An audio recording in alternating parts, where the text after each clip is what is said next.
Alex burst through the kitchen door, sneakers squeaking against the tiles, backpack sliding off one shoulder.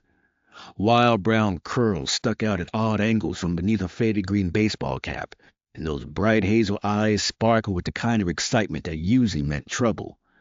The oversized yellow raincoat swished dramatically even though the sun blazed outside.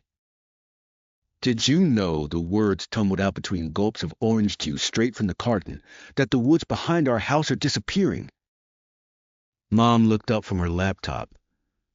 "Disappearing? What do you mean?" "Well, not like magic disappearing, but Mr. Chen says developers want to build a shopping mall there. A shopping mall! Can you believe it?" The glass clinked against the counter. Those woods weren't just trees and dirt paths. They were adventures waiting to happen, secret hideouts, and the best climbing trees in the whole town. Last week, a family of rabbits had hopped right across the main trail, and there was that huge oak tree that looked exactly like it had a face if you squinted just right. "When did Mr. Chen tell you this?" Mom's fingers had stopped typing. "Just now. I was helping him water his tomatoes, and he said there's going to be a town meeting next week." The words came faster now, hands waving for emphasis. "He said kids can't vote, but maybe we could still do something. Maybe we could dash."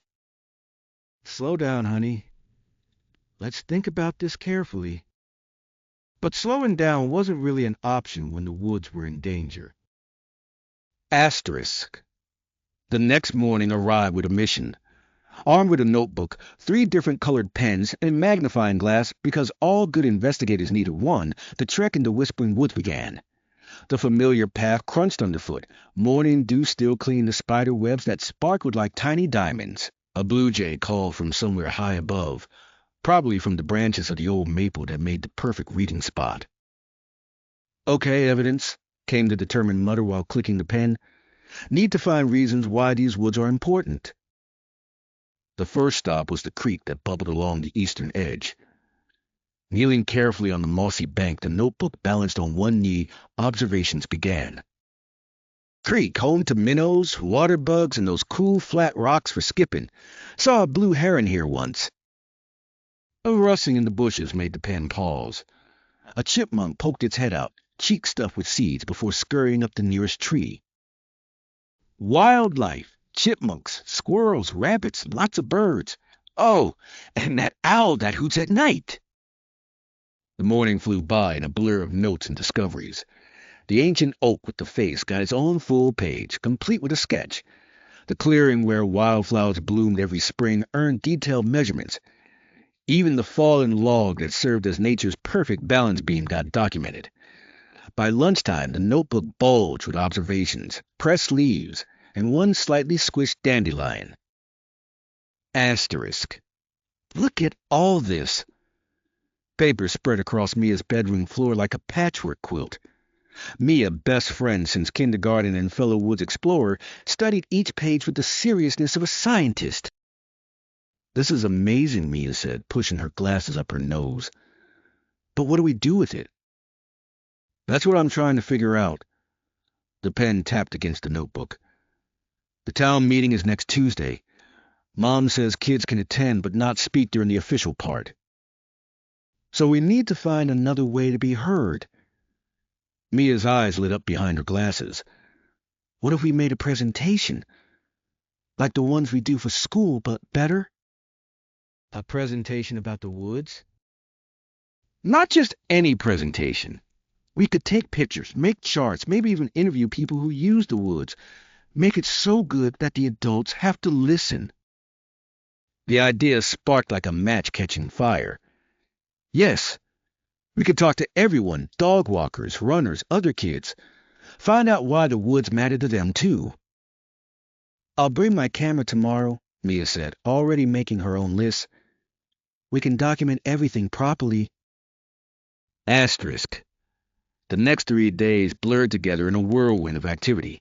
Alex and Mia became woodland reporters, cameras clicking and notebooks filling. Mrs. Thompson, walking her golden retriever Max every morning for 5 years, shared how the forest trails helped her recover after her hip surgery. "These paths are gentler than sidewalks," she explained while Max sniffed enthusiastically at a tree stump. And Max here would be heartbroken without his squirrel friends to chase. The Rodriguez twins, Carlos and Carmen, demonstrate their favorite climbing tree. See that branch? Carlos pointed up.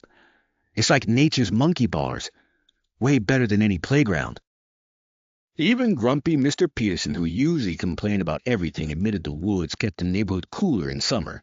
Those trees are better than any air conditioner, he grumbled, but his eyes softened when he talked about the cardinals that nested in his yard every spring. By Saturday, they had interviewed 23 people, taken over 100 photos, and created a map showing all the different ways people use the woods. This is incredible, Mom said, looking through their work at the kitchen table, but we need to organize it for the meeting. Can you help us make it look professional? The question came out hopeful but uncertain.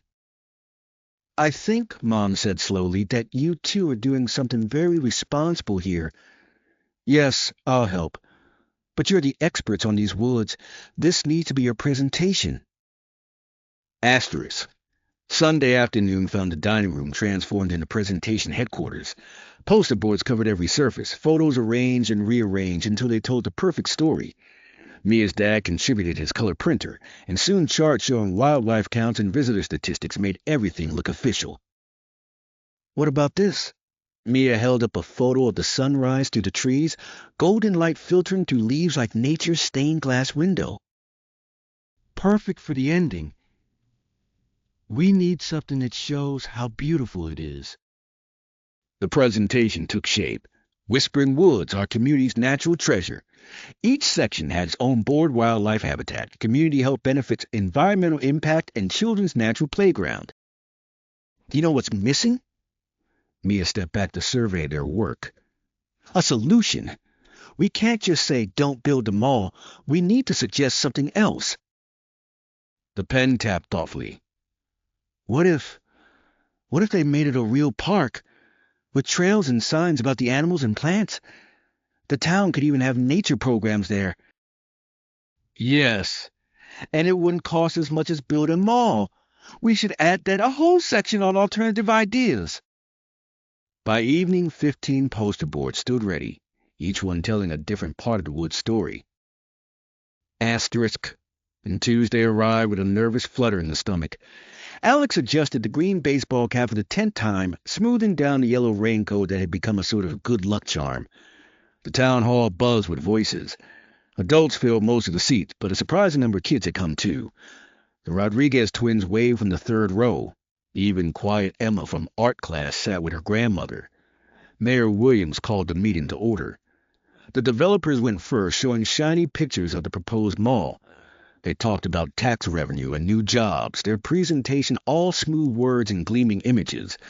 Then came the discussion period. Adults stood one by one, some supporting the mall, others worried about traffic and noise. The stack of poster boards seemed to grow heavier with each passing minute. Finally, Mayor Williams asked, are there any other comments before we move to next month's preliminary vote? Mom's hand squeezed gently. This is your moment. Standing up felt like climbing the tallest tree in the woods. Excuse me, Mayor Williams. I know kids don't usually present at these meetings, but my friend and I have been studying Whispering Woods. We prepared something we'd like to share. The mayor looked surprised, but nodded. Well, this is unusual, but I suppose we can make an exception. You have 10 minutes. 10 minutes to save the woods. The walk to the front stretched forever, Mia right behind carrying half the boards. Setting up the first poster, the map showing how many people use the woods daily, those nervous butterflies transformed into determination. Whispering Woods isn't just empty land waiting to be developed. The presentation began, voice growing stronger with each word. It's already serving our community in important ways. The wildlife statistics came next. We've documented 43 bird species, 12 types of mammals, and countless insects that all depend on this habitat. When we remove forests, these animals don't just find new homes, they disappear from our area completely. Mia held up the health benefits board while the explanation continued. 23% of our neighborhood uses these trails for exercise. Mrs. Thompson told us the natural paths help her recovery. Mr. Rodriguez brings his diabetes walking group here 3 times a week. The photos of kids playing, building forts, and learning about nature drew smiles from the audience. Even some of the developers leaned forward to look more closely. But we're not just here to say no to the mall. The presentation shifted to solutions. We're proposing that Whispering Woods become an official nature preserve. The town could offer educational programs, guided walks, even summer camps. It would cost less than mall maintenance and give us something no shopping center could, a place where kids can learn about nature and responsibility. The final board showed the sunrise photo. Every generation of kids deserves to have wild places to explore, places where they can climb trees, follow creeks, and learn that some things are worth protecting. We're only kids, but we promise to help take care of these woods. We already do every time we pick up litter, stay on the trails, and respect the wildlife. That's what being responsible means. The room stayed quiet for a long moment after the presentation ended. Then Mrs. Thompson started clapping. Mr. Rodriguez joined in, then the twins' parents, and soon the whole room filled with applause. Mayor Williams cleared his throat. Well, I think we've all learned something today. This presentation shows more research and community involvement than many adult proposals I've seen. He looked at the other council members. I suggest we table the mall proposal and explore this nature preserve idea. All in favor? Every hand on the council went up. Asterisk. The celebration in the woods the next day felt like the whole town had come. Kids ran along the trails while parents helped mark future spots for benches and signs. The developer company had even offered to sponsor the preserve's educational programs. Impressed by the presentation, Alex stood by the old oak tree with the face, watching Carlos and Carmen teach younger kids the best climbing techniques. Mia snapped photos for the new Whispering Woods newsletter they decided to start. You know what? Mia said, lowering her camera. We actually did it. We saved the woods. We all did it. Everyone who cared enough to speak up, to share their stories. The bark felt rough and familiar under fingertips. But yeah, we did pretty good for a couple of kids. Mr. Chen walked over, his tomato-picking basket replaced with a box of new plants for the preserve's entrance garden. I knew you two would think of something. Sometimes the youngest voices remind us what's really important. The afternoon sun slanted through the leaves, painting everything golden green. A chipmunk chattered from a nearby branch, and somewhere in the distance, the creek bubbled its endless song. These woods would stay wild. Kids would climb these trees for generations, following the same trails but finding their own adventures. And maybe when they grew up, they'd remember that even young voices could make a difference when they spoke up for what mattered. The yellow raincoat swished one more time as the trail led toward home, where Mom waited with celebratory pizza and probably 100 questions about the day. Behind them, Whispering Woods lived up to its name, leaves rustling secrets in the breeze, secrets that will be safe for years to come. Being responsible meant different things to different people. For some, it meant paying bills or following rules. But sometimes it meant standing up in a room full of adults with knocking knees and a stack of poster boards, speaking for the trees that couldn't speak for themselves. And that felt like the very best kind of responsibility there was.